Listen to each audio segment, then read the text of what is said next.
หากแม่นมีกุศลสั่งเดินตามทางพุทโธเจ้าศาสดาเพิ่นสอนสั่งหวังให้เฮาพี่น้องได้แบ่งสร้างส่วนบุญกุศลที่นำอยู่นำสู้นำส่งผู้ประสงค์อยากสร้างทั้งใจเจ้าให้มันพิ้งถ้าว่านาน้อมในธรรมพุทธศาสตร์ผู้ฉลาดแก่กล้าเพิ่นหาไว้แต่ก่อนเฮาอันว่าคนเฮานี่สร้างความดีมีคุณค่าภาวนาตื่นแต่เช้าพากันเข้าสู่วัดว่าแสงอรุณเบิกฟ้าฝูงหมูนกกะแซวเสียงเป็นสำเนียงเสียงชีวิตให้หมู่เฮาเตรียมพร้อมเสียงระฆังเสียงคล้องหรือเสียงกลองนั่นบอกข่าวเสียงประกาศเปล่าบอกให้เฮาพี่น้องเตรียมไว้ให้แต่งทานใจเบิกบานทุกตัวหน้าบุญกุศลนำพาหาทุนได้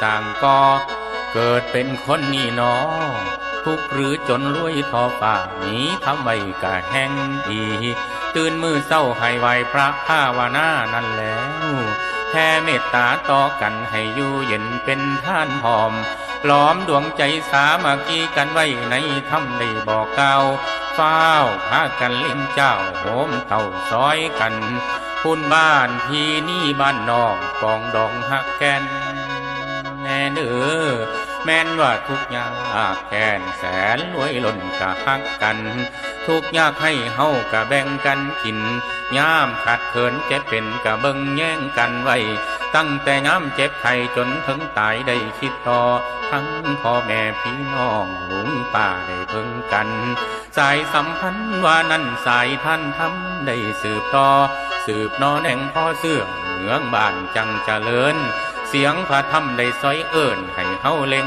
ทำความดียามวันศีลวันพระบาปบุญได้หวนงูปวงหมู่ญาคู่เจ้าปฏิบัติธรรมเพียรทำหวังได้นำ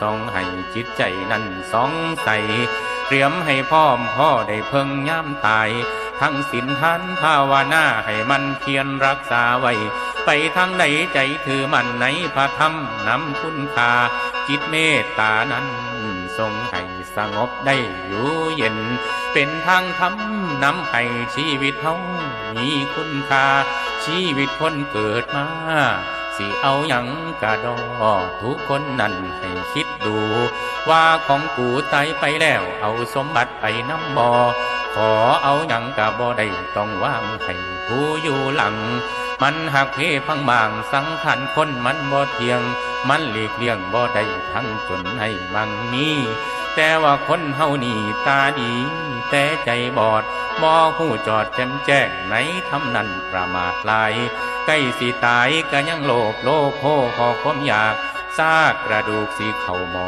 ก็ยังเล่นแล่นบ่เศร้าแม่นเอาอย่างน้อมาคำสังคมเฮามันแปรเปลี่ยนหมุนเวียนไปข้างหน้าเจริญแท้เพิ่นว่ากันความเจริญว่านั่นทางโลกาหากันหลงตัณหามาแข่งขันแล้วย่อยลืมของธรรมของคนเฒ่าพ่อแม่เฮาเคยสอนสั่งของไทยเฮาตั้งแต่ครั้งลูกหลานเจ้าก็สร้างลืมเจริญหลายเรือล้นฝูงหมู่คนพากันว่าหลงโฆษณาว่านั้นพากันบ้าอยู่ทั่วเมืองคันว่าดีก็คือบ้ามีปัญญาก็คือโง่คือพาโลหลอดเลี้ยวตามใจเจ้าแห้งทุกลายคือสบายเหลือล้นแต่ใจคนนั้นทุกยากมันลำบากย้อนอยากได้ใจเจ้าหากบ่พอทั้งพ่อแม่พี่น้องลืมคุณค่า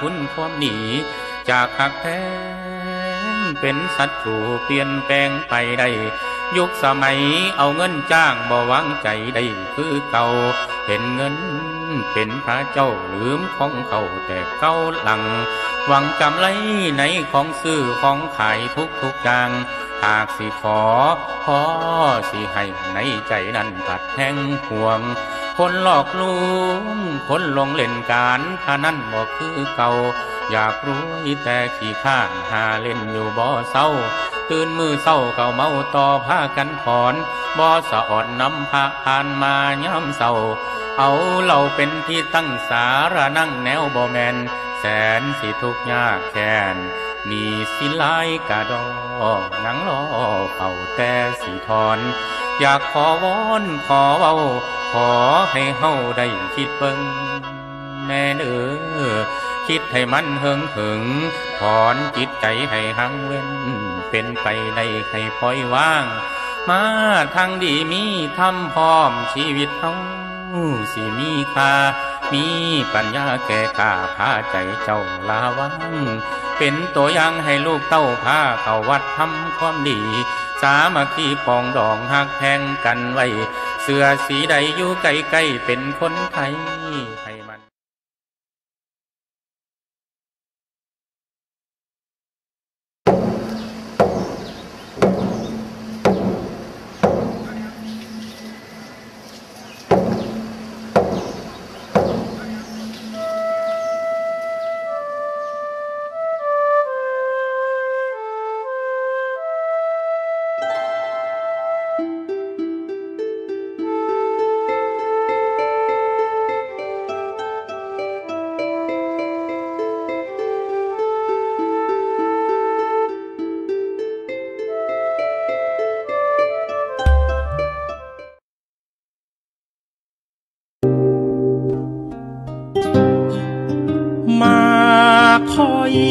จะกล่าวถึงลาวเป่าแคนแสนสนอมาสอเพาะเข้ากับแคนแสนขยัน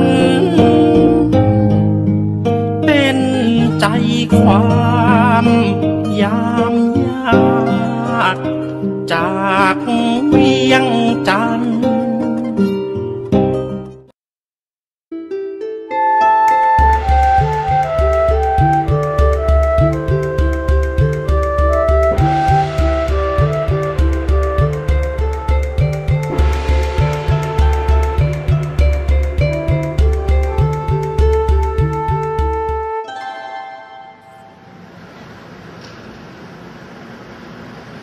Lying lazily on a bend of the Mekong River, and in great contrast with its lively neighbor Thailand, which spreads beyond the opposite shore, the city of Vientiane is the peaceful capital of sleepy Laos.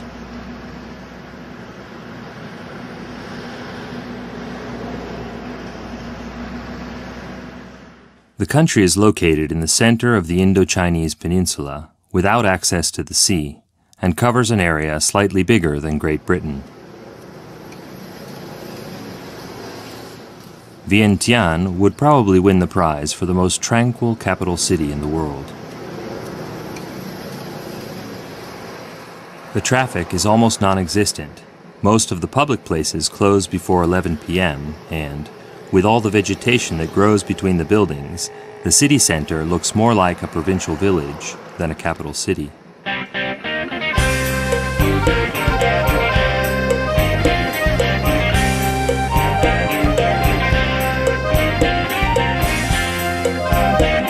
Even though many roads are being repaired or are still under construction, the city still has its charm.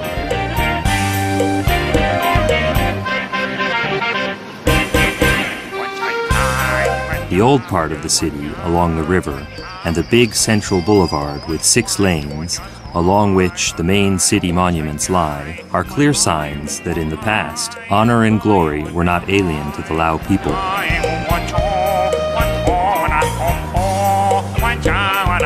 The Patuk Sai is one of the best examples of this. This big monument, built in 1960 and inspired by the Arc de Triomphe in Paris, was erected with American funds which were given to the city to build an airport. Seen from a distance, it is very similar to its bigger brother in Paris, but the fine work and the bas-reliefs clearly show the typical Lao architecture.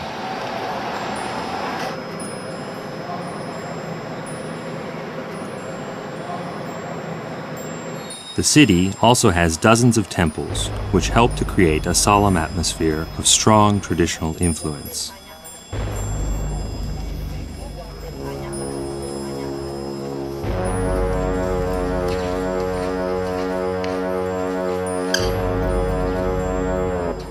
But the heart and core of the nation is Pa Tat Luang, the great golden stupa.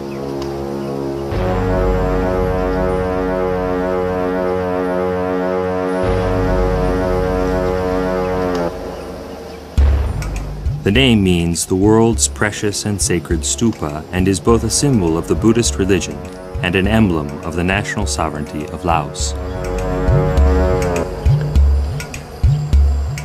Legend has it that the original temple was built by Indian missionaries in the 3rd century AD to house one of the Buddha's bones.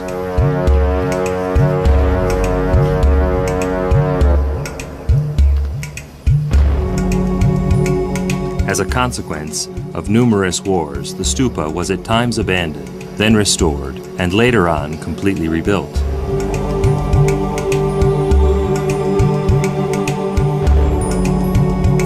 What we see today is a result of the last reconstruction by the French, which dates back less than 100 years and deliberately reflects the original Lao style.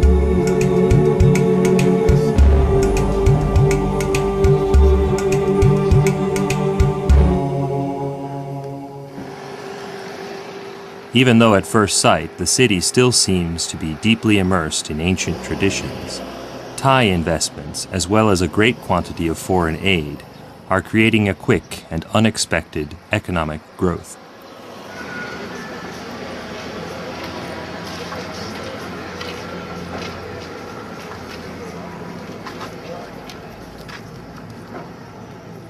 The opening of the Friendship Bridge in 1994 has further helped the growth of commercial relationships with nearby Thailand.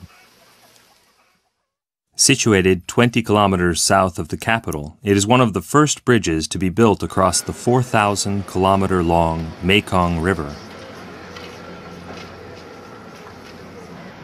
Because of this, the bridge has acquired great strategic importance for trade relations within the Indo-Chinese peninsula. Besides having an important economic role for fishery, the transport of goods, and for the growing industry, the river is also a part of the citizens' everyday life.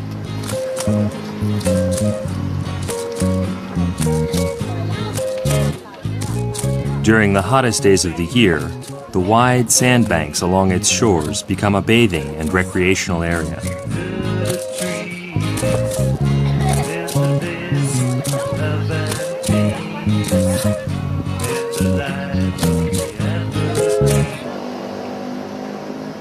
During its 10 centuries of history, Vientiane has experienced times of fragile independence as a city-state, but also times of great glory and prestige as the capital city of the powerful realm of Lan Chang in the 16th and 17th centuries. As this kingdom fell, the territory of Laos was first controlled by the Siamese, today's Thais, and later by the French, who made it part of their colony of French Indochina and who gave it its modern name of Laos.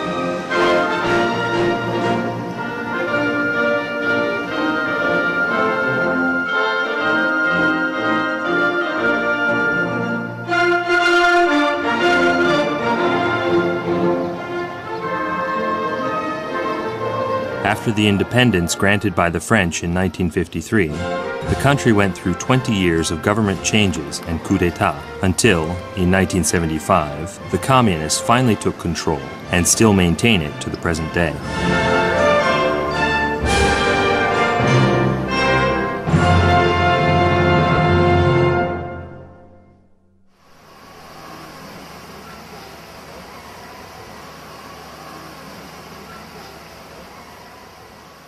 Moving north from the capital city, the country is soon dominated by mountain chains, with peaks that reach a height of 2,800 meters.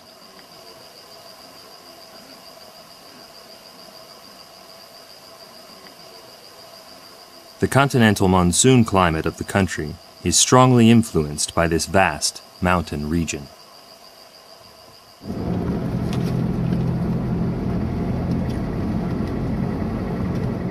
Recent reconstruction works have notably improved the road conditions, and it is now relatively easy to travel in these areas.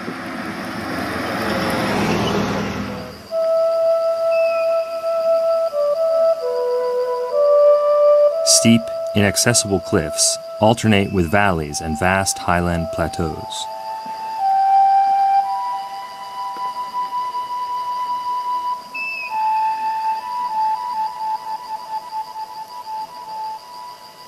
Before completely entering the maze of rugged mountains lies the peaceful town of Vang Vieng, one of the main tourist destinations of Laos.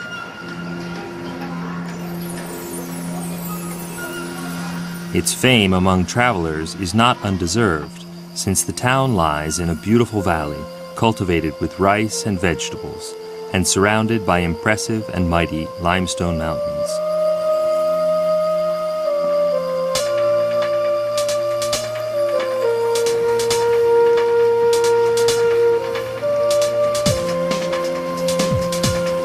Along the valley flows an idyllic river which is fed by underground streams. Thanks to these streams, the water is fresh and clear.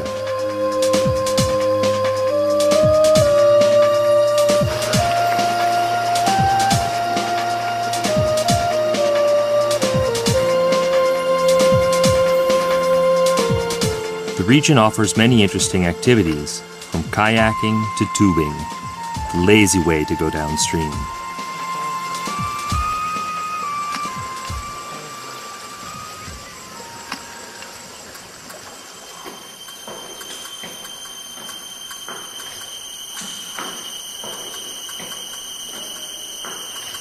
There is also a large quantity of caves, and the limestone ranges are a favorite destination for rock climbers.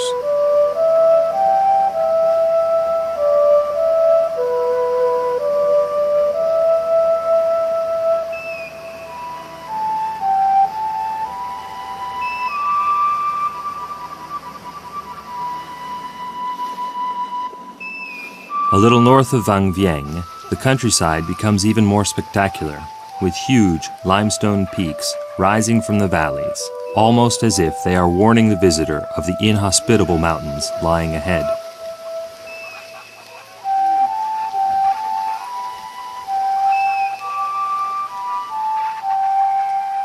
The limestone formations of this area are among the biggest in Southeast Asia.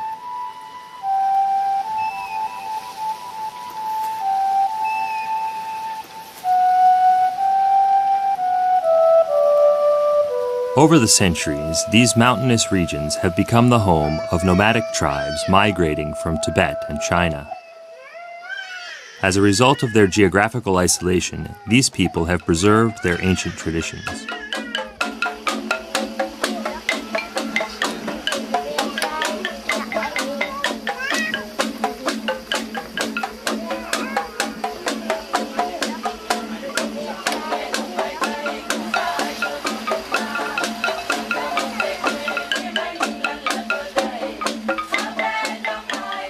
They grow vegetables and cereals, breed domestic animals, and manufacture brooms. In fact, when traveling in these regions, it's common to see people whipping bundles of straw on the asphalt of the road to free them from pollen, which are then used to manufacture the small brooms so common across all of Southeast Asia. The population of Laos is made up of 4 main ethnic groups, 2 of which reside in the Mekong valleys, and 2 of which live in the mountains, making up a total population of about 6 million people.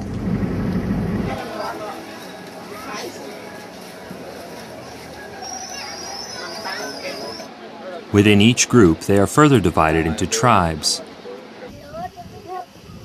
Some of these tribes dwell in small villages, and some of them are still semi-nomadic.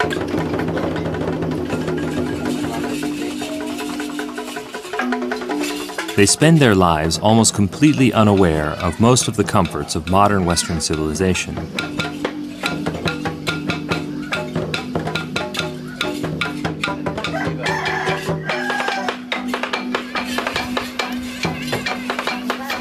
As there are no schools in these small villages, education is rudimentary and mainly given at home.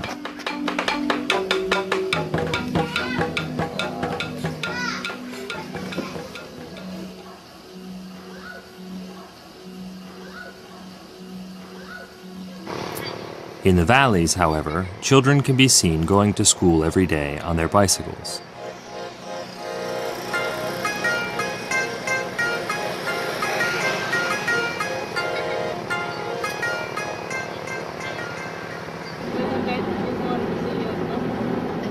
In the settlements along the Mekong banks, a moderate trade of handmade articles has developed.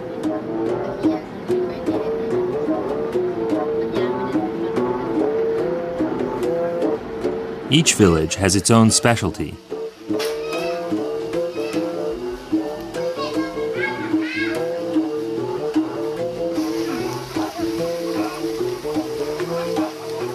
Some villages produce rice paper, which is then used for other handicrafts.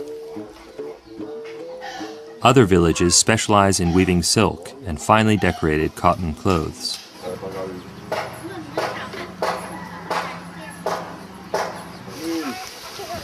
This village used to manufacture clay pots. But today the inhabitants concentrate on the distillation of lao lao, the typical rice liquor of Laos.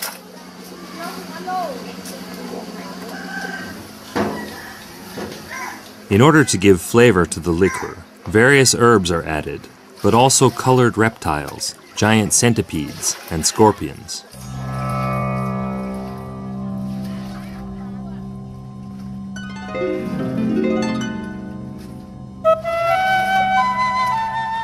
These are captured alive in the jungle and held in captivity until their sad ending when the rice liquor is distilled.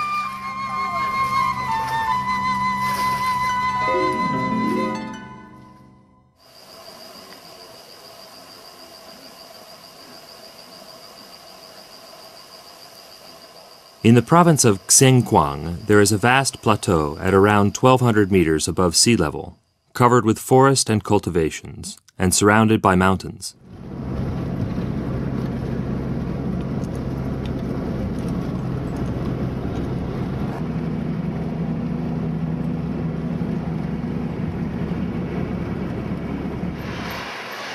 The province's main town, Phonsavan, is reminiscent of the towns of the far west in America, a main road around which the city develops.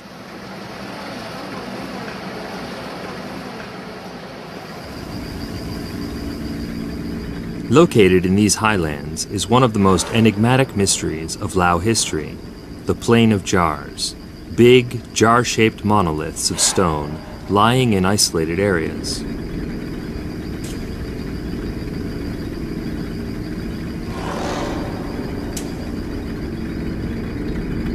According to the legends, the jars were built to celebrate the victory of a national hero against a cruel tyrant, and were made with a special type of cement composed of buffalo skin, sand, water, and sugarcane. Their purpose was to store rice wine during fermentation.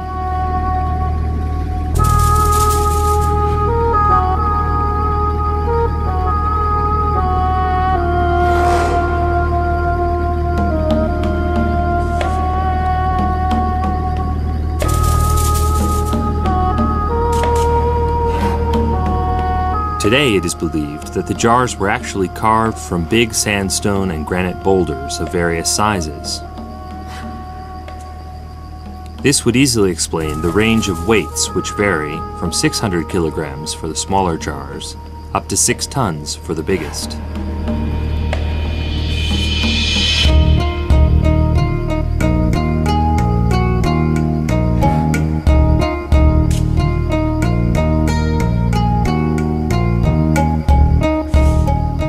Theories have been formulated as to the use of these jars, from funeral urns to storage places for rice, as well as for the fermentation of rice liquor. But no actual proof has been discovered to support any of these theories.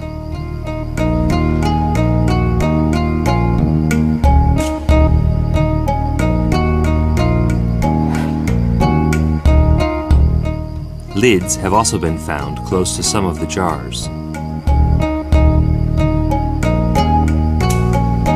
The French archaeologist Madeleine Colani, who researched the site during the 1930s, found bronze and stone objects in one of the jars.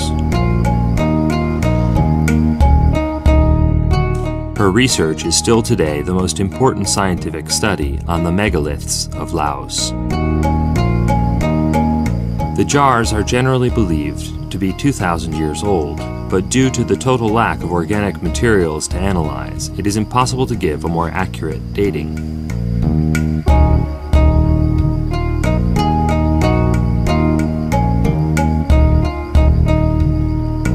Many questions still surround the sites, but few answers have been given, and until further archaeological investigation, there is little hope that the mysteries hidden in the Plain of Jars will be revealed.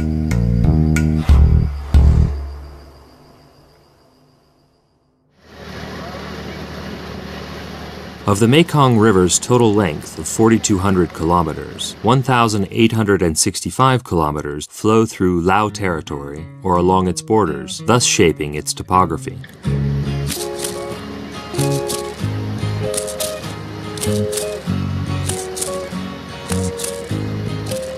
The Mekong and its tributaries are an important fish source, one of the main components of the Laos diet.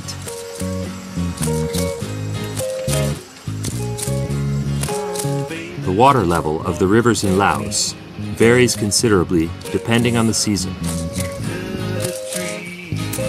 During the dry season, the wide expanse of rich soil and sand stretching along the river's shores is intensely exploited for growing vegetables.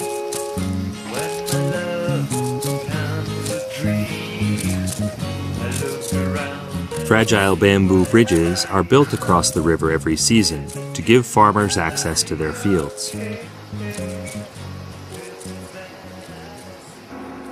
The upper part of the Mekong, north of Luang Prabang, is still almost completely wild.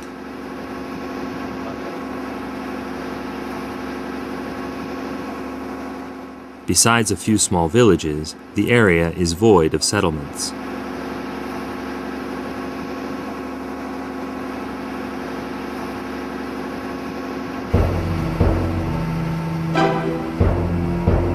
Through the millennia, the river has dug its way through the impassable landscape of hills and mountain ranges, and during the dry season, big and threatening rocks rise from the river's waters.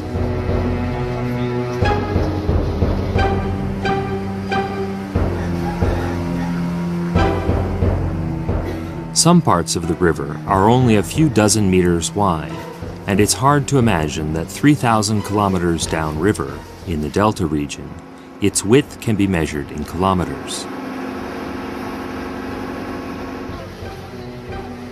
This stretch of the river can hardly be navigated by big boats, especially during the dry season, and projects have been developed to widen the narrowest parts by using explosives, with the obvious dangers to the river's ecosystem.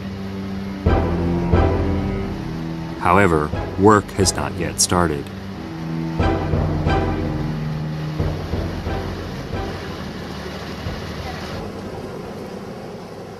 The traffic is mainly composed of middle-sized boats which carry travelers from the north of Thailand down to Luang Prabang.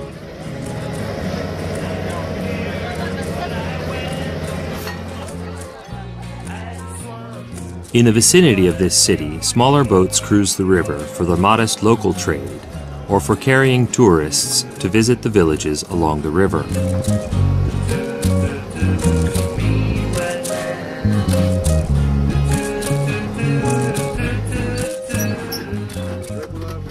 Small floating platforms provide gasoline to the river's traffic.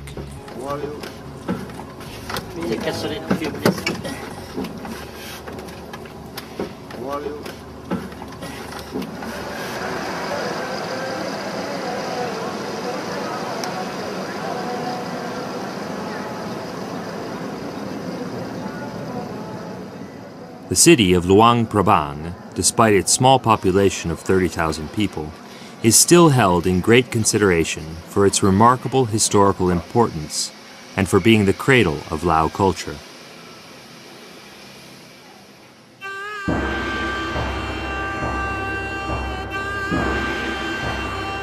After being split for centuries into many city-states, present-day Laos and eastern Thailand were unified in the 14th century under the realm of Lang Chang, literally translated into Kingdom of a Million Elephants, with its capital city in Luang Prabang. For over 300 years, through periods of expansion and reshaping, the Kingdom of Lang Chang was respected as an influential opponent by the other kingdoms in Southeast Asia. That was the golden period of the Lao people's dominion. Even after the capital was moved to Vientiane in the 16th century, Luang Prabang kept its role as an important political center for the duration of the Lang Chang kingdom.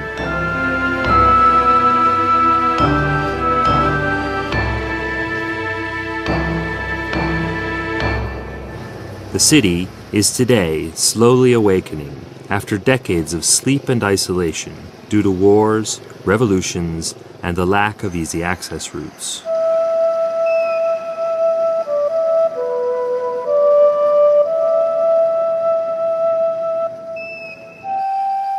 The main tourist attraction of the country, the city is situated on the banks of the Mekong, in the middle of an enchanting landscape of hills and mountains.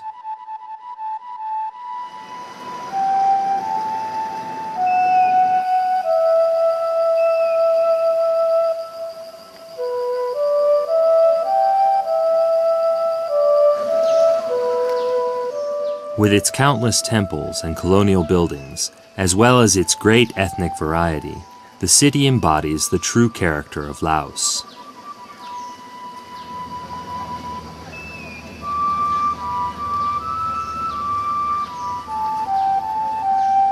The tranquil atmosphere gives a pleasant feeling where time loses its importance.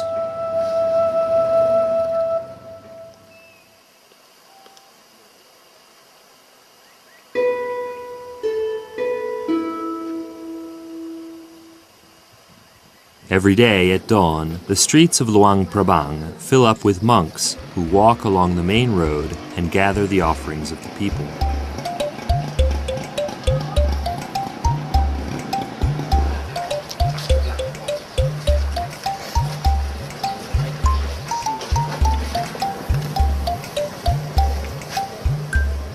In the Buddhist countries of Southeast Asia, it is common practice that every young man spends some time as a monk in a temple.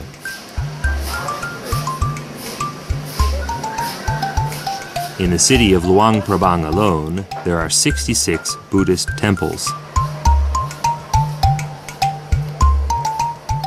Buddhism was introduced here in the 14th century AD, and today about 60% of the population follows this religion. Buddhist influence is present everywhere in Laos. The temples are built not only in the city centers, but also on the tops of hills or inside caves.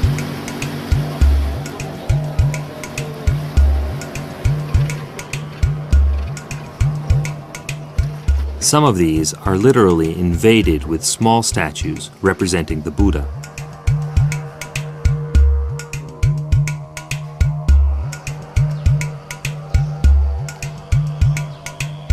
Statues and representations of mythological characters, whose purpose is to protect the temple and the Buddha, are often found inside the temple area.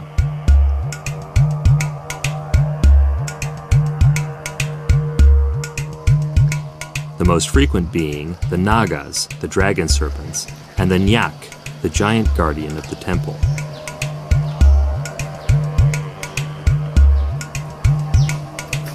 Lao people often go to the temple to pray and to practice traditional customs which will ensure them good luck.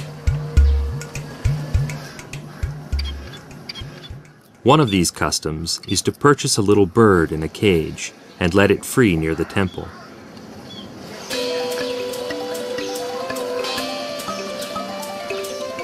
There are also many people in the country who follow the cult of spirit worship.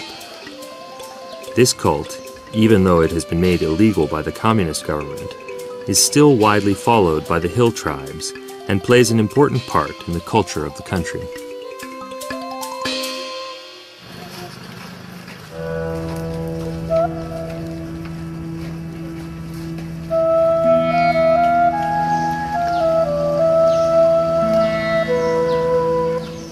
The Buddha Park, located near Vientiane, is another example of the religious variety of Laos. As the name suggests, the park displays dozens of statues and sculptures of Buddhist and Hindu influence.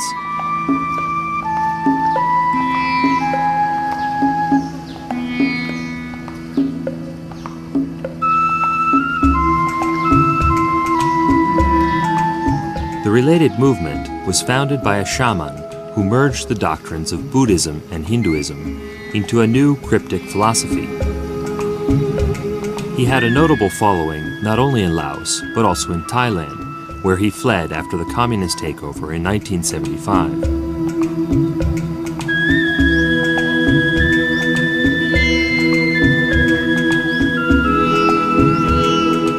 The bizarre sculptures represent all of the possible gods of both religions.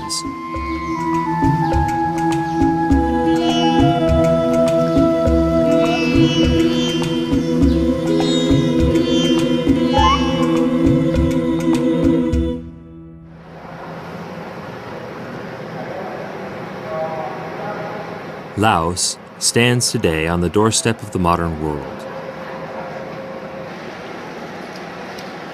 The first signals are already apparent in the cities, even though most of the country is still tied to traditions and old lifestyles.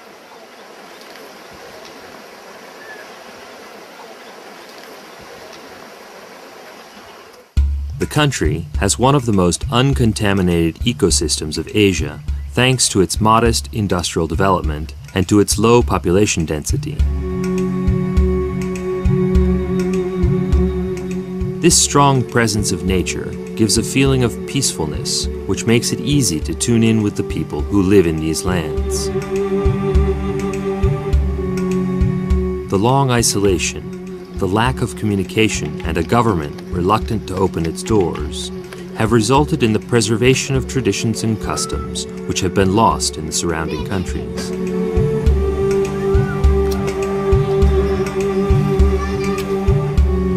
The traditional Lao saying, "Avoid all unnecessary stress," is still evident today in the peaceful way of life. This attitude is what fascinates the visitor, but at the same time, it is the biggest barrier to the growing desire of progress, which is clearly visible in the cities among the younger generations who are not unfamiliar with the technological and social evolution of the surrounding world.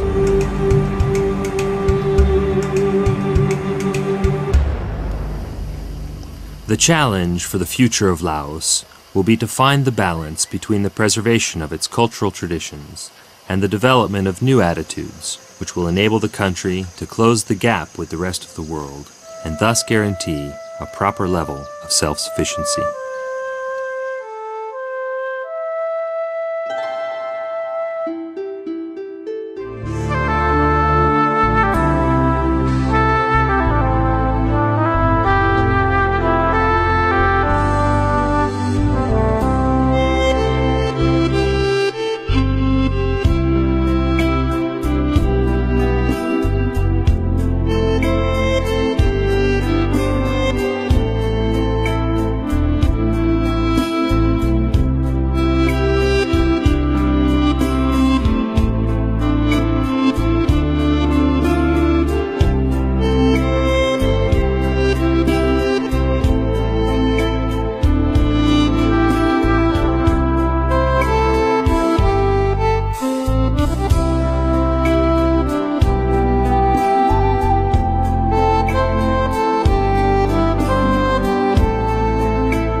Some rivers are great, not only because they're vital arteries of communication for agriculture and the economy of a country or a region, but also because down through history, they've played a significant role in the development of ideas and civilizations. Mythic, sacred, like the Ganges, the Indus, and the Yangtze, the Mekong is one of the longest rivers of Asia. With its source high in the Himalayas, the Mekong flows several thousand kilometers across Central Asia before reaching Laos, where it has always played a central role in the country's history. ก่อนอื่นความสิวิไลของแม่น้ำคลองเนี่ย Down through the ages, a number of different civilizations have succeeded one another on the shores of the Mekong. The very first was the so-called Standing Stone Civilization, a culture of great megaliths, which appeared downriver in the ancient times of the Neolithic Age.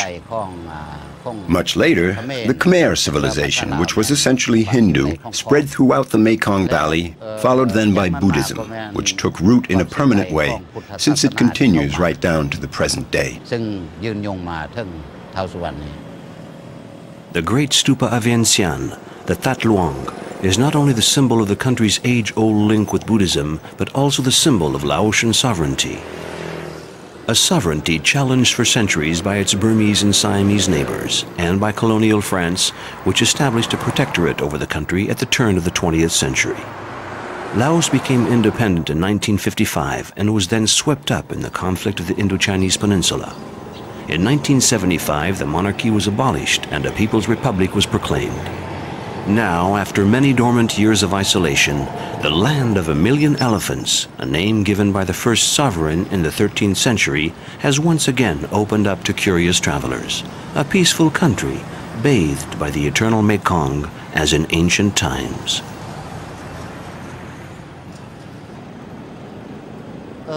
แน่นอนอยู่ใน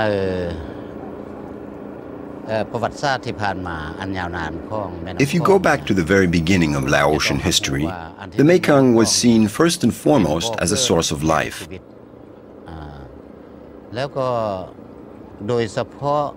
This is how the many different ethnic groups came from almost all parts of the country to live along the Mekong.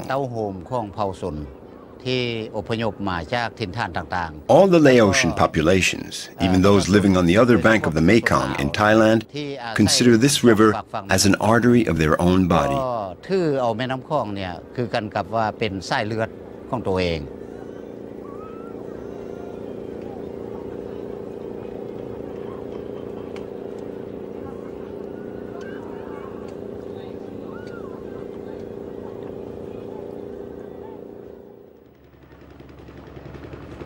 The first stop on our expedition of discovery on the Mekong, southern Laos and Pak Se, capital of Champasak province. Excepting the nearby Bolaven Plateau, famous for its coffee, the agricultural activity of the entire region surrounding Pak Se is completely dependent on the Mekong. Here's the Pak Se market, situated on the river's edge. It's the crossroads of the region. An unending ballet of farmers, fishermen, and sightseers of all sorts disembark from a fleet of small craft.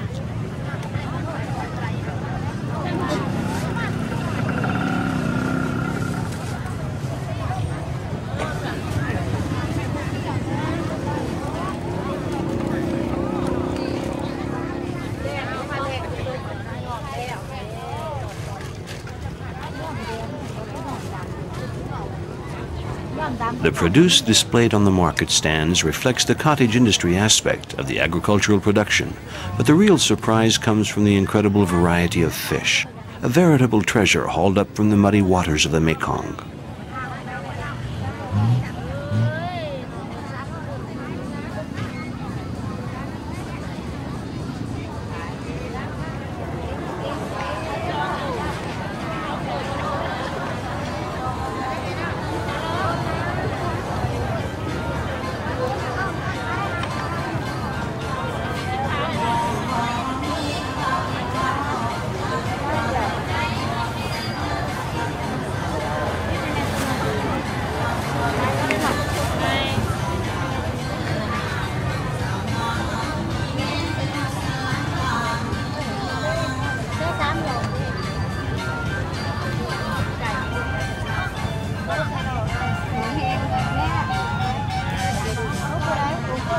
Karaoke and CDs of local music have started showing up in the market, forerunners of a certain Asian modernism made in Thailand.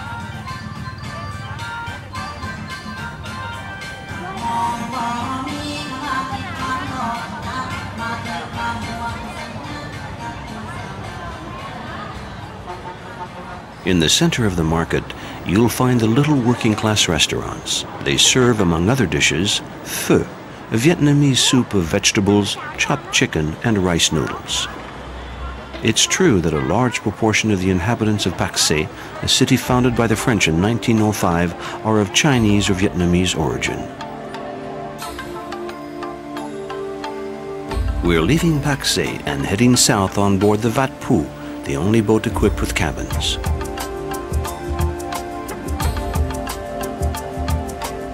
This former barge, which was used for shipping freight, has been very tastefully transformed into a luxurious and elegant floating observation deck.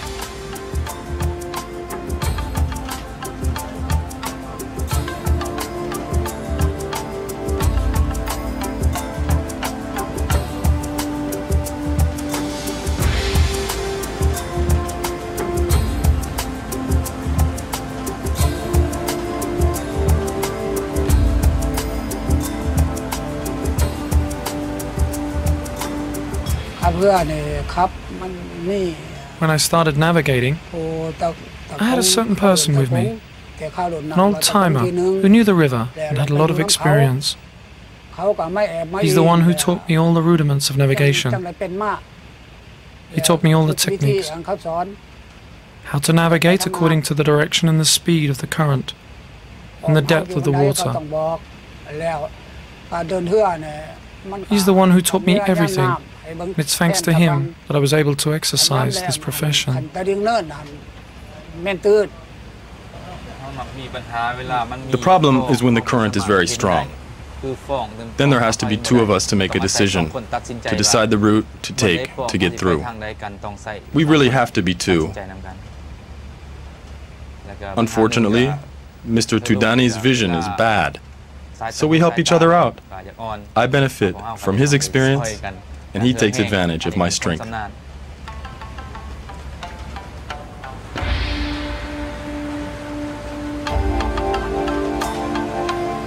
We're headed for the region of Champasak, where we'll find one of the major archaeological sites of Laos, the Vat Phu, the mountain temple from which our boat gets its name.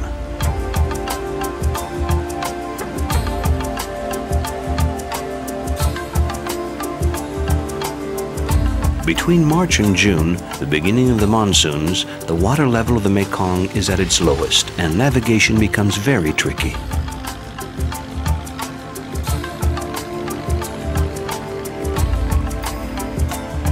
The boats have to weave along the river seeking out the channels between the sandbanks. The channel markers placed by the French are then a great help.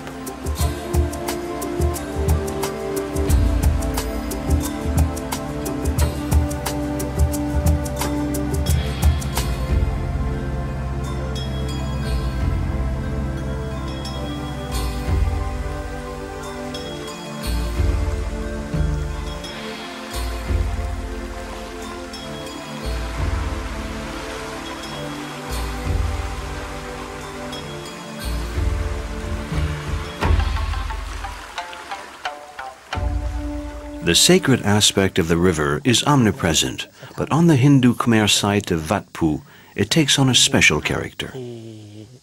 A spring at the foot of one of the cliffs had undoubtedly prompted the ancient kings of the region back in the 5th century BC to erect a sanctuary. A few centuries later, when Vat Phu had been For unbeatable natural-looking color, nice and easy, now in cream. 100% natural-looking color that lasts 8 weeks. Gentle on your hair and scalp with conditioning in every step. Nice and easy cream, now nicer and easier. Speaking of spitting fire, before you do your wrap, you were to take one very healthy scoop of habanero salsa. Oh, come on, man. Right. Ready? It's kicking in. James, drop that beat. Previously on Island Hoppers. You have to integrate your physical humor into salsa dancing and that's how you're going to be judged. Dance like nobody's watching? Well, everybody's watching. My strategy with this dance is not plan anything.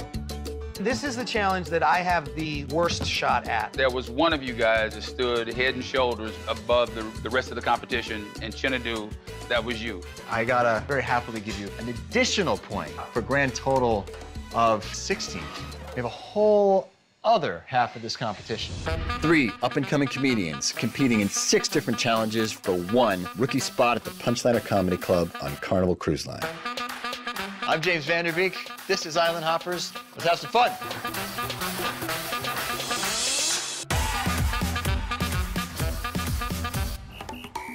As if the salsa dancing isn't enough, there is a second part to this challenge. Hey, guys. Hey. We are here at the Blue Iguana Cantina, and we're at the salsa bar. The challenge is a rap challenge. You're gonna have 15 minutes to write your rap, and then each of you will perform it one at a time. And you're gonna be judged by us, including me, the foremost authority on rap, obviously. Why are we at the salsa bar? We're at the salsa bar because you're gonna be spitting fire. We're not eating no hot sauce or nothing like that. Well, we don't know anything about that. Don't get ahead of yourself, Chinadu. Yeah. When does it start? It starts now. We got to make this sauce hot because we got to get them back for those drinks that they served us the other night. Right? Right? Okay, I'm on it. The smell test. Ooh, I ain't down with you. You might be Williams, boo. None of us are rappers, but I do have a history of writing metered rhyming poetry. You got the beard comb, you got that big old dome. I figure I'm gonna come up with some pretty dope rhyme schemes. You got the pepper. James helped me with one of my favorite lines about Mike's back hair when he was dancing salsa just top to stare. I'll bet back hair. Go, James. Who knew that you had it in you, boy from Connecticut? My work is done. Just jalapeno. Not all. I say all of them. Not all of them. Right? All of them. I don't think you understand the pressure it is to be the only black guy in a rap competition. I ain't back! Hey, good luck. You're gonna need it. I'm gonna need it. Are you feeling good? Ready to spit some fire. Yeah. Spit some fire, man. All right. Speaking of spitting fire, before you do your rap, you were to take one very healthy scoop of habanero salsa. You guys remember those drinks that you guys made for us the other day? Mm-hmm. Payback time? All right, first up is Mike. Come on, That's man. a big bite. Okay. You ready? No. Ooh, this pepper's pretty hot. All right, give me a beat, James. Help me out in some way. Hi. What's up? My man Chinadu, I am a fan of you. You got the looks, you got the moves. Bro, you're way too cool, but you can't play the fool. You'd leave a laugh hanging in the air just to make the ladies drool. I ain't down with you. You might be Williams, boo, but I can't mess with you. I'm pushing through getting my rap out. It's hurting a little bit, but I feel like that's fueling my internal fire. Oh, my girl Dana Moon, you make my heart swoon. Make me want to eat froyo with a spoon, commandeer a dinghy and get stranded on a sand dune. You got them characters, you got great bits. You wear makeup and eat chocolate, but you ain't got no zits. I am the champion, cause every time y'all step to me, you know, I choose fun. What? Oh! Yeah. Dana, you're up next. Honestly, I'm a girl from Connecticut. I have a lot of rap skills. It's just in my DNA. How much salsa? A lot. As much as you can. Girl, just pile it on there. Go for it. All right. Okay. Okay. Oh, wow. It's kicking in. It's kicking in. It's kicking in. Okay. James, drop that beat. Hey, yo, what up? I'm here on a carnival cruise. I only win. I ain't got time to lose. I'm gonna beat Chinadu. It's time for fun that we choose. I think Mike is really cool. I didn't like him at first, but now I do. When he was dancing salsa, I stopped to stare. Wanted to snuggle in the sweater made of his back hair. This rap is personal. Do I get extra points for being vulnerable? Yeah. I also don't have a dad. I'm sorry if this rap just got sad. I'm gonna end on this note. Cause we honor shit, not a vote. Choose fun.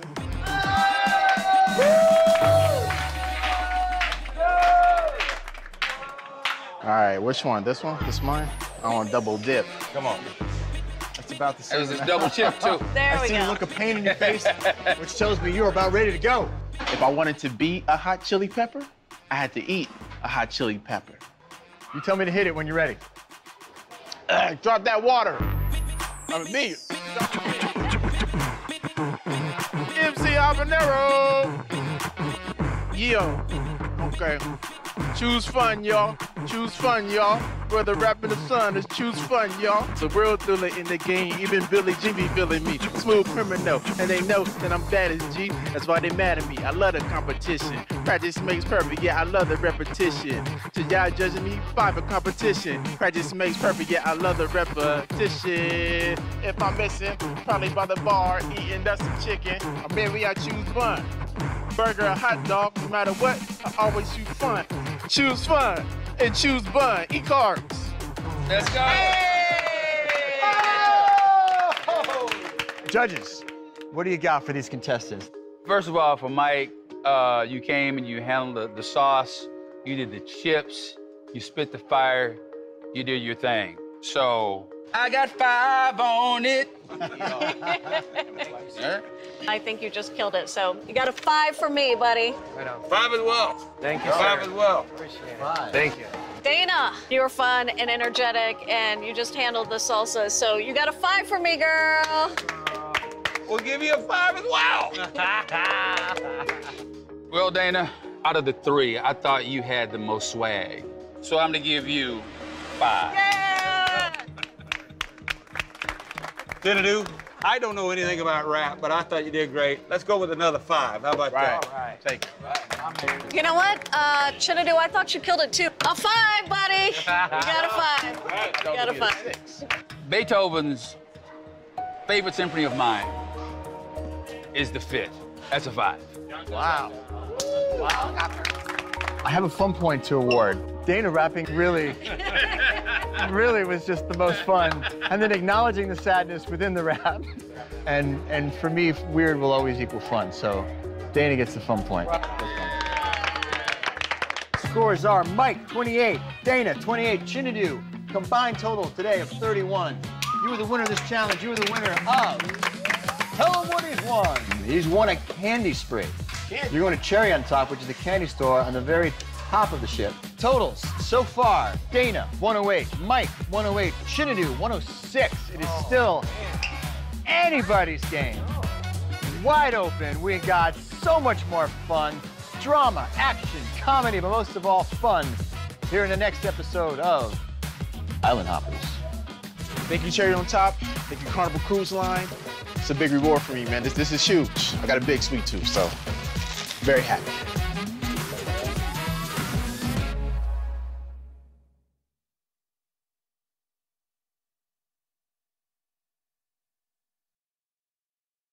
Had been assimilated into a vast Khmer territory, the site was linked to the famous temples of Angkor, a few hundred kilometers to the southwest.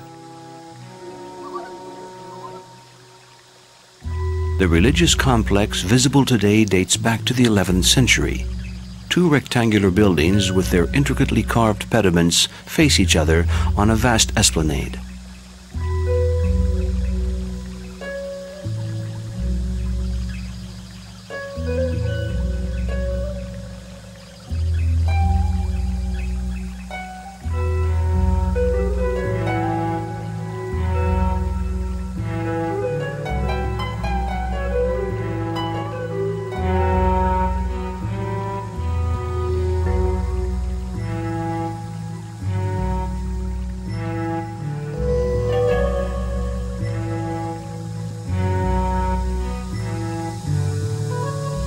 At the very end of the terrace, a once-covered path leads to the first stairway. Where are we? Here we're coming into the second part of the Wat Phu Temple of Champasak. Now we're going to climb the stairs. They were sculpted in 2 different types of stone, 2 types that we find in the construction of the temple. One of these types of stone was found in the Mekong, whereas the other comes from the quarries in the Champasak region.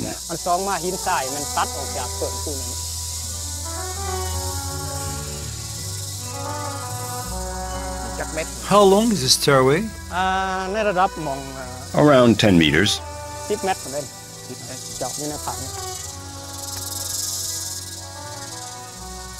And where are we now? We're now in the second section.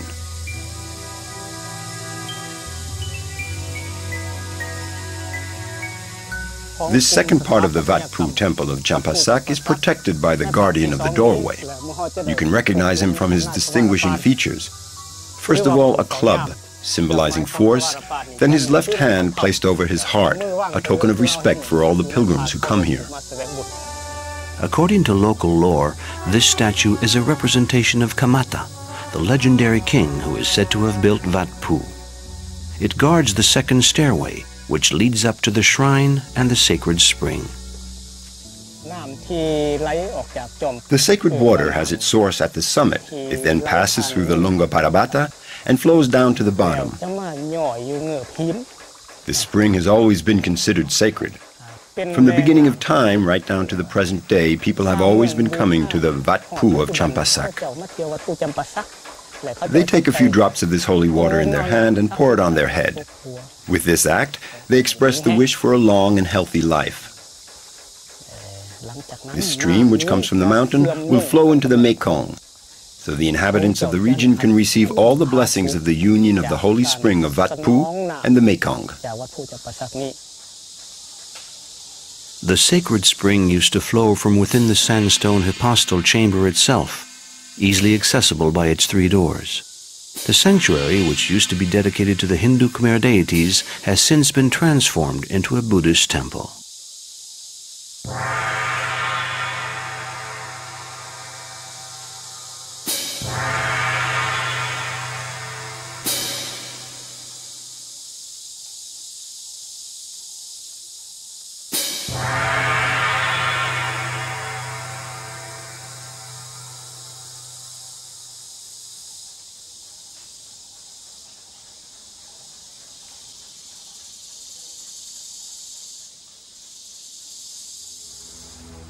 In the soft light of the setting sun, we get back underway on the Mekong.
The water level of the Mekong is too low for the Wat Phu to go any further.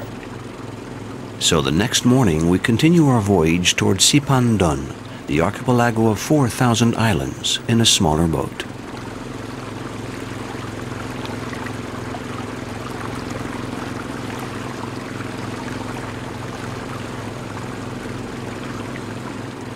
The river's channel markers stick up a bit further, and once the banks enriched with the silt deposited by the Mekong during the high water season dry out, they turn into miraculous vegetable gardens.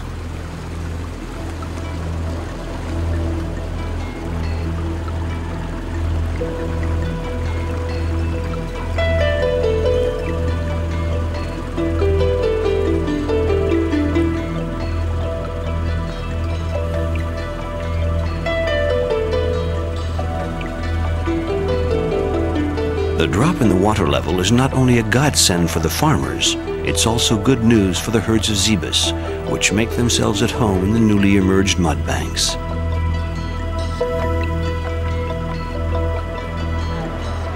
After Paksay, there are no more bridges over the Mekong. Only a few unlikely craft ferry vehicles across, particularly the trucks coming from Vietnam.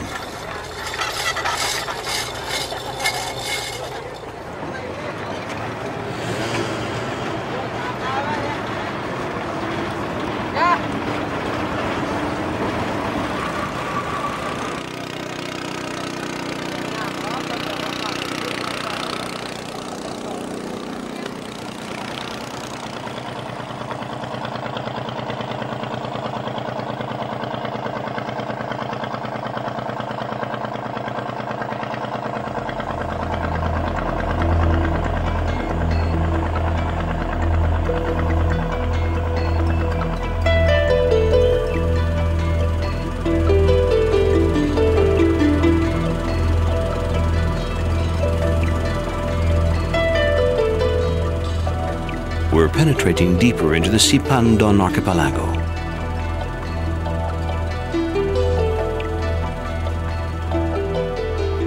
Nearing the Cambodian border, 13 kilometers of rapids block the river, making it unnavigable.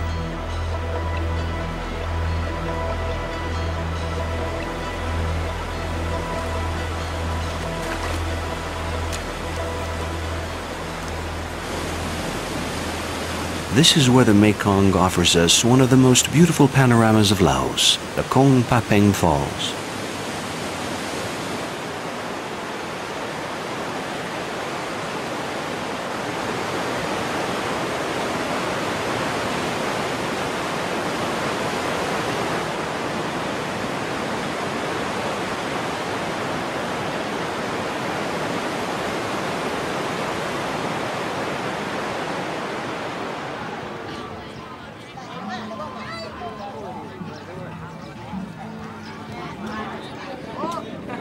For centuries, the waterfalls of the Kom Papeng, this supposedly impassable natural dam, has marked the end of the line for boats sailing both up and down the Mekong.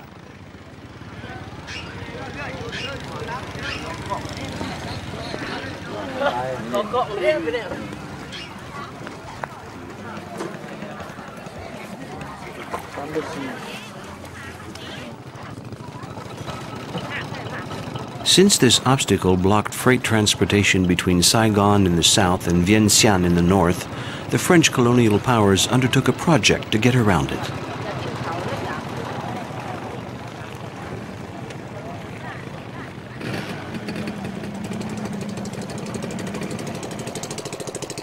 In the little village of Ban Nakasong, we embark on a new motorized pirogue, even smaller than the one before.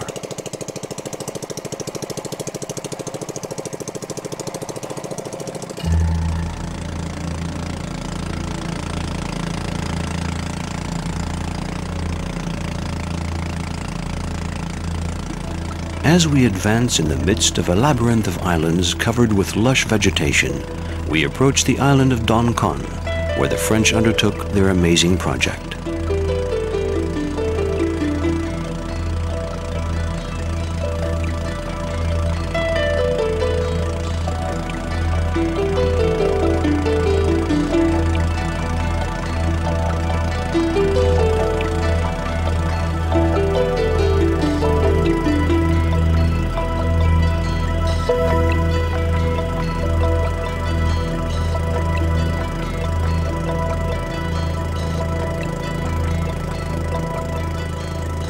In order to bypass the falls, the French in 1920 constructed a 14-kilometer-long railroad connecting the islands of Don Con and Don Det by this bridge.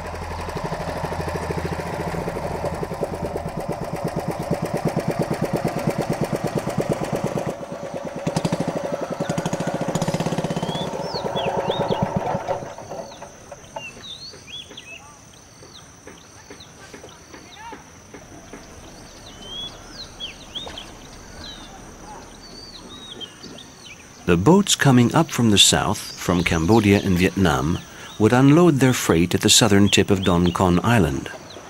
It was then shipped by rail to the northern end of Don Det Island, where it was loaded back onto other boats headed up the Mekong to Vientiane. Almost nothing remains of that railroad, the only one in Laos, a few pieces of scrap metal, and the memories of an old man who is the last living witness of that amazing undertaking.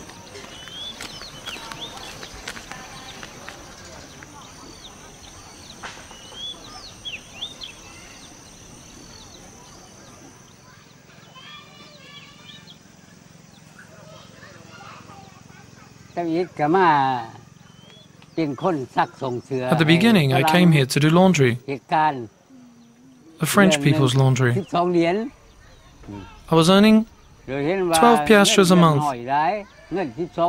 When I realized that my salary wasn't enough to live on, I found work on a boat.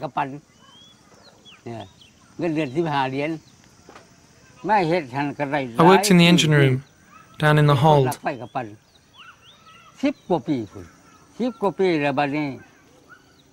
There I was making more than 15 piastres. I stayed on that boat for a long time, for more than 10 years.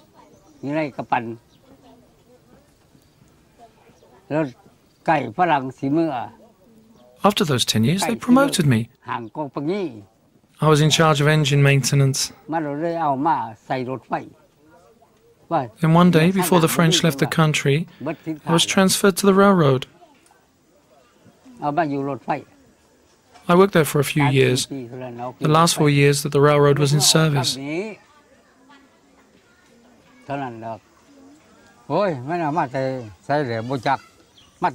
This locomotive, I don't really know where it comes from.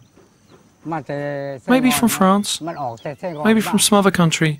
I have no idea. It came from Saigon. They shipped it up here from Saigon on a big boat. It took 2 or 3 nights for it to get here. Then they unloaded it at Bon Kong. It wasn't easy. It was heavy. We unloaded it from the boat. Oh yes, it was very heavy. The iron plates are thick.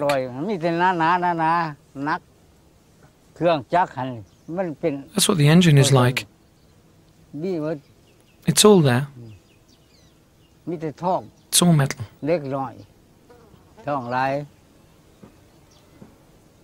The French were really nasty.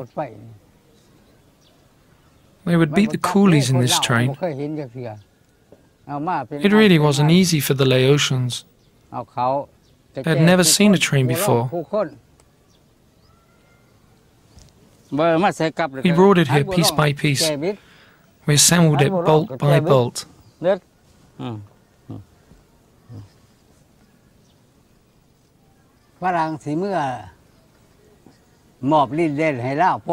Just before the French left, before they gave the country back to the Laotians for them to run it themselves, they assembled all those who had worked for them, according to their seniority. They lined us up. In this village there were only 4 or 5 of us. We were lined up, and they stuck this on us. Then they took our picture. By rights we were entitled to a pension, but hell, I didn't get anything. All that effort and toil we put in, for that.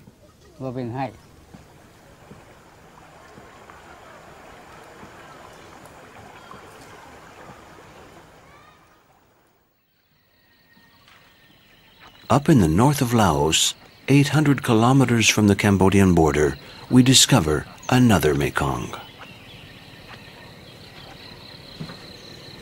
Shrouded in the morning mist, the setting evokes the landscape of a Chinese engraving.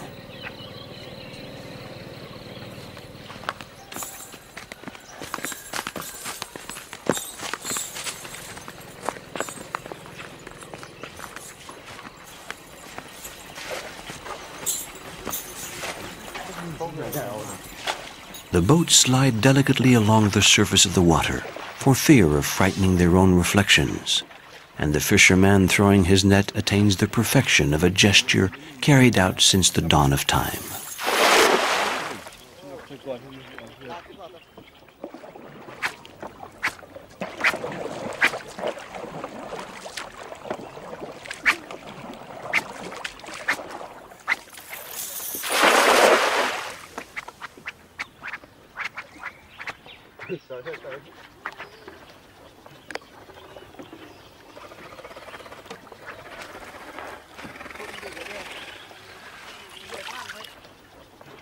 We're on the Mekong, near Luang Prabang, the capital of ancient Laos. It's the moment when the monks leave their monastery to undertake their ritual quest through the streets of the town. There are no thanks to be expected from those begging for their food. Just the opposite. It's the believer who's grateful to the monk for accepting the alms, for he can thus accumulate merit that will ease his suffering and bring him a little closer to nirvana.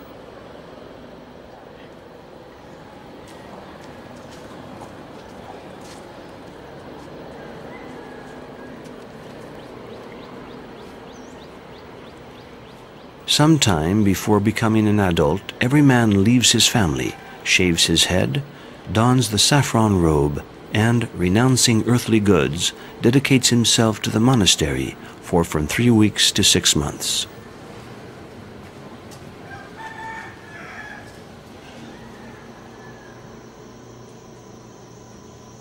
Whereas the young monks go out begging, the elders receive the gift of their subsistence directly at the monastery.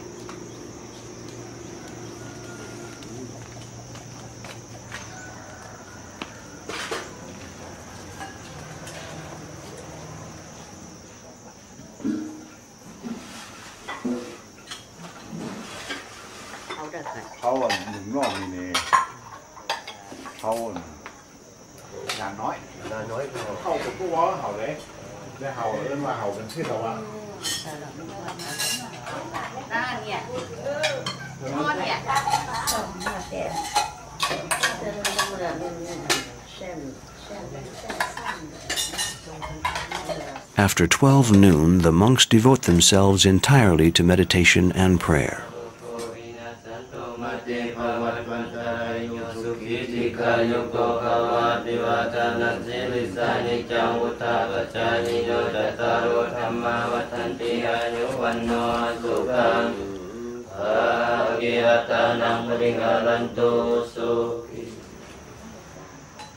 In the afternoon, they take no solid foods.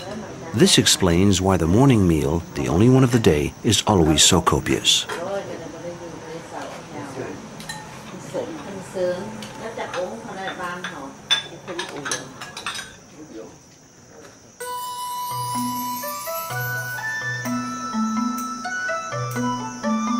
Even though it lost its status as royal capital to Vientiane in 1540, Luang Prabang remains the cultural and religious heart of the country. Situated on a peninsula bordered by the Mekong and its tributary, the Nam Can, Luang Prabang, as we see it here from Mount Pusi, is one of the most fascinating cities of Southeast Asia.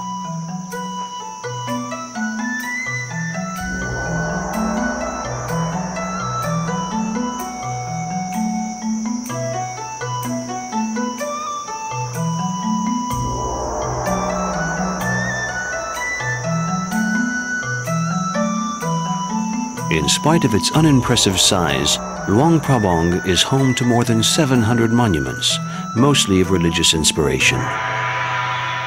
Temples, pagodas, as well as a good number of monasteries, the most famous of which is no doubt the Wat Sing Tong.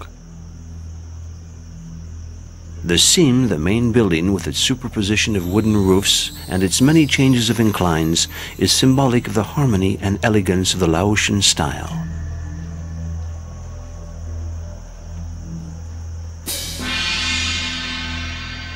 The building's rear facade is decorated with a remarkable mosaic composed of bits of colored glass representing a flamboyant tree of life, symbol of the founding of the town by 2 hermits.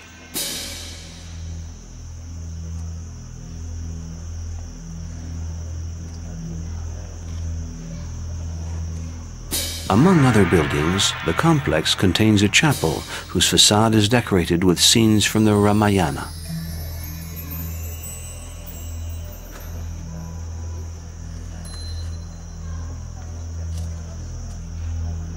It contains a superb funeral chariot, 12 meters high. Sculpted in wood, covered in gold leaf, it has the shape of a seven-headed naga, the symbol of royal power.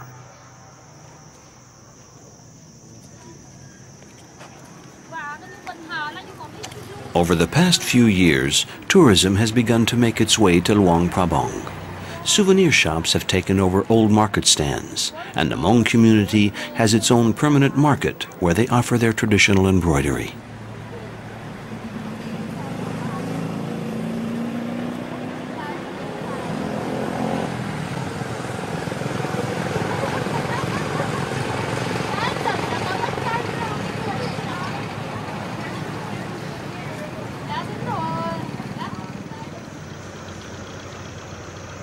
In spite of this opening towards the outside world, Luang Prabang and the Mekong seem blessed with an eternal aura.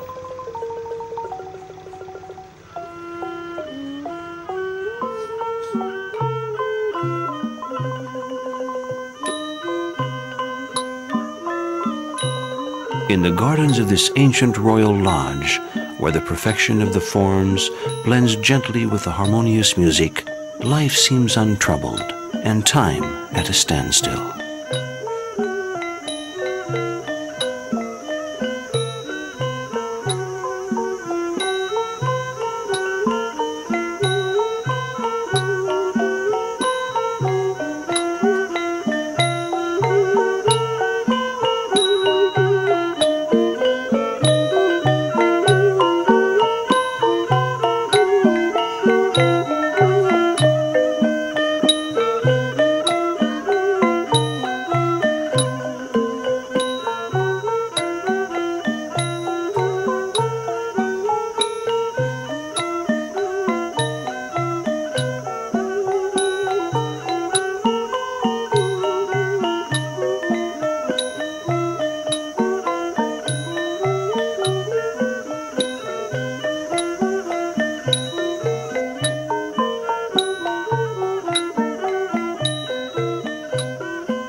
Now, in the final rays of the setting sun, the inhabitants of Luang Prabang gather on the banks of the Mekong and the Nam Can. These are moments that confirm their innate gift of enjoying life in the most simple way.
The next morning, we embark on a long riverboat, the Luang Se.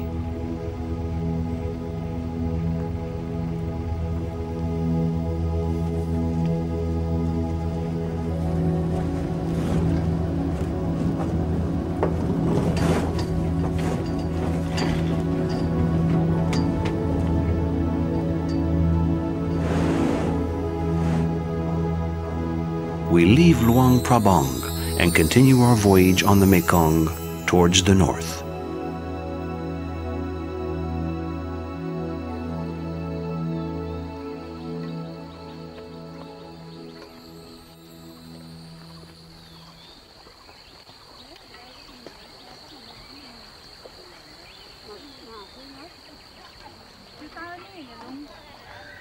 While we're making our way through the morning mist, 25 kilometers upriver in the village of Bampaku, there are women at the water's edge with some strange equipment.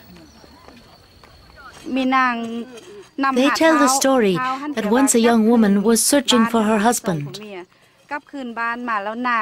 As she came to the river, the Mekong, she met a man and a woman panning for gold.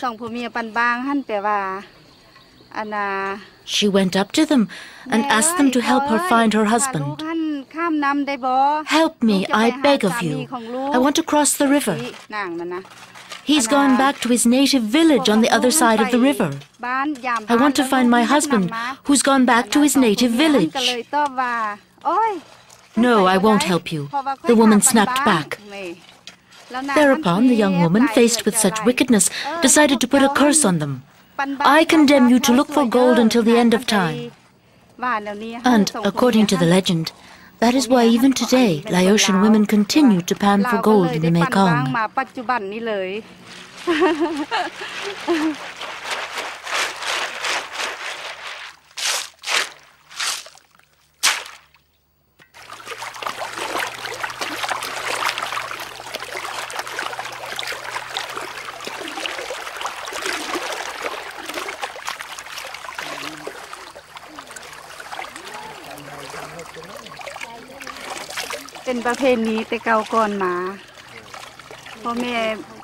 Panning for gold is a tradition that has been handed down to us by our ancestors. If we have some spare time after the day's work in the village, we come down to the river and pan for gold. It's a way of making a little money.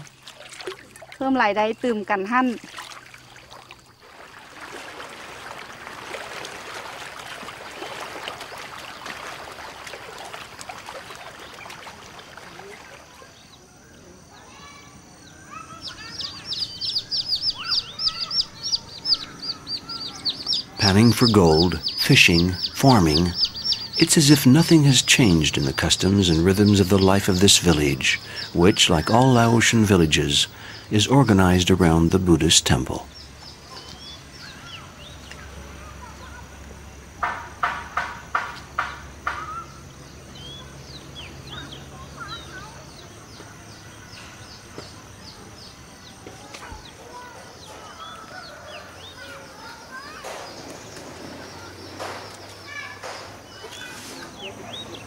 They even continue to produce the lao lao, the traditional rice wine, in the old-fashioned way.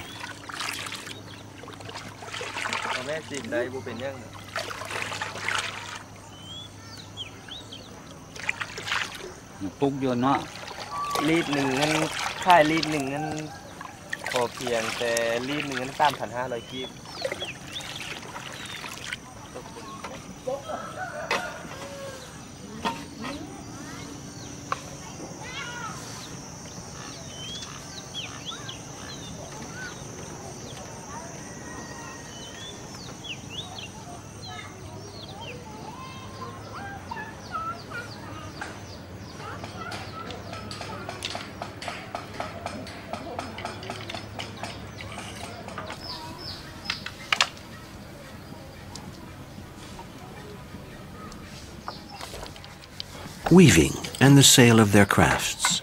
These few clues point to the existence of a tourist industry that is budding in Bampaku, thanks to nearby Luang Prabang, and even more so, the famous grottos on the opposite shore of the Mekong.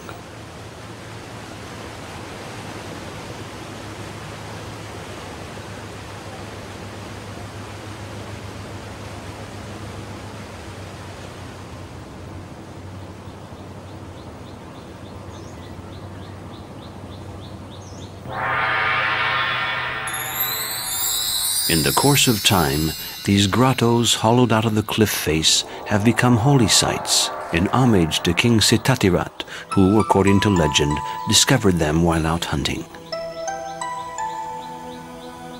Over the centuries, the believers, as proof of their reverence, have filled the grottos with an impressive number of statues representing Buddha.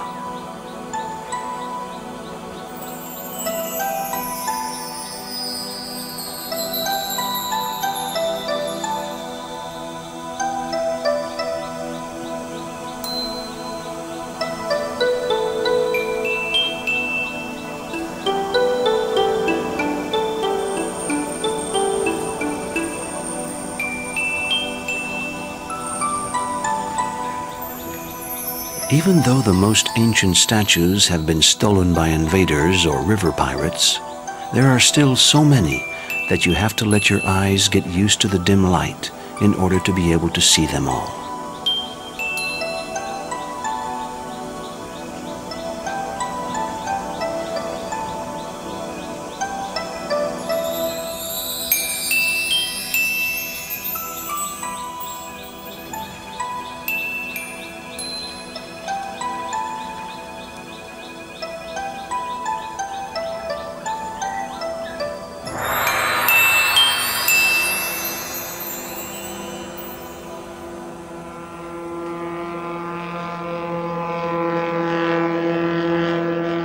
In recent years, the tranquility of the river has been shattered by the awful noise of speedboats making the run between Luang Prabang and the Thai border at more than 70 kilometers an hour. These craft tear through the landscape at such a speed that they maybe seem like mirages to the groups living on the banks of the Mekong for centuries with the same placid rhythm.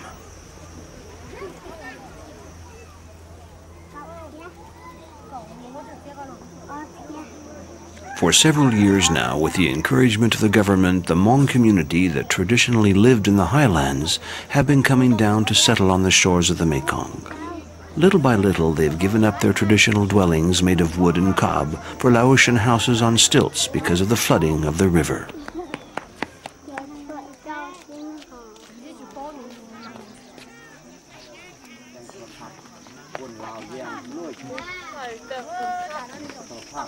Aside from this practical adaptation, the Hmong have preserved their ancestral customs and beliefs.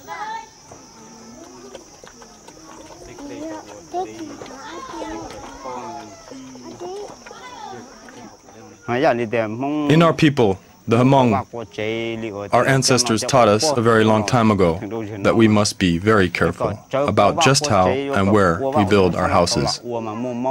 If you don't choose the plot of land well, you run the risk of being cursed.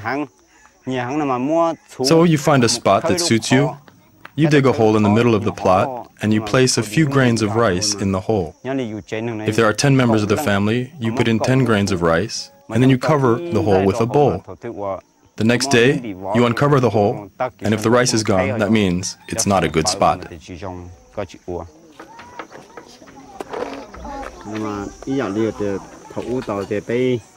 At the beginning, according to the tradition that our parents and ancestors handed down to us, we lived in the mountains. But in the mountains, we were ignorant, and we didn't know how to read or write. We had no clinics or schools. We were a poor people. We came into the valley to live near the Mekong because here there are boats and cars. We can get around much more easily. We're not as isolated.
We spend the night in this traditional style lodge, recently built on a hillside overlooking the river.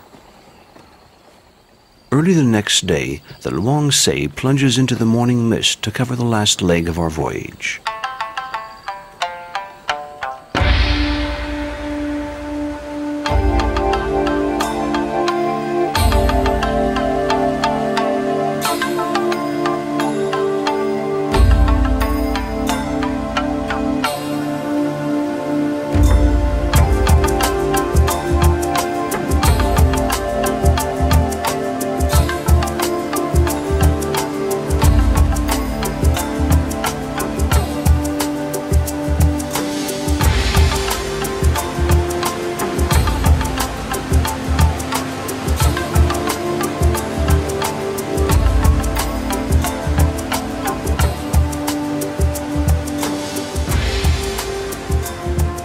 Whatever the weather, the captain has to stay alert. In addition to the natural obstacles, he has to avoid the speedboats running up and down the river and the pirogues crossing back and forth.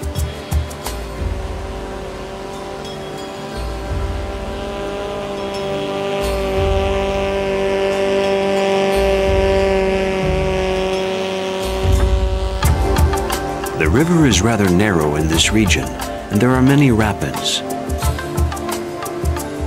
In the low water season, huge menacing boulders emerge from the water.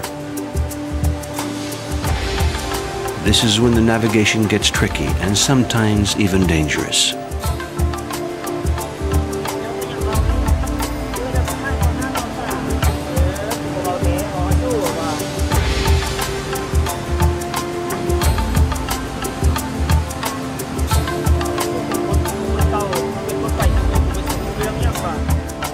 The last port of call on our voyage, the village of Ban Kon Ton, populated by the Tai Lu tribe.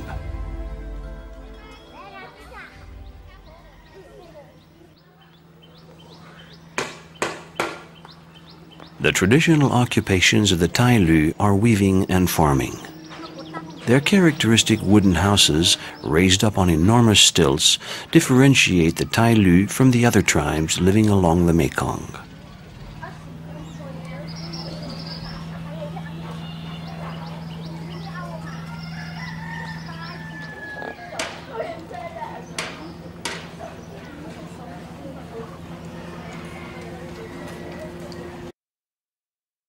Sally Hansen's Miracle Gel outlasts traditional.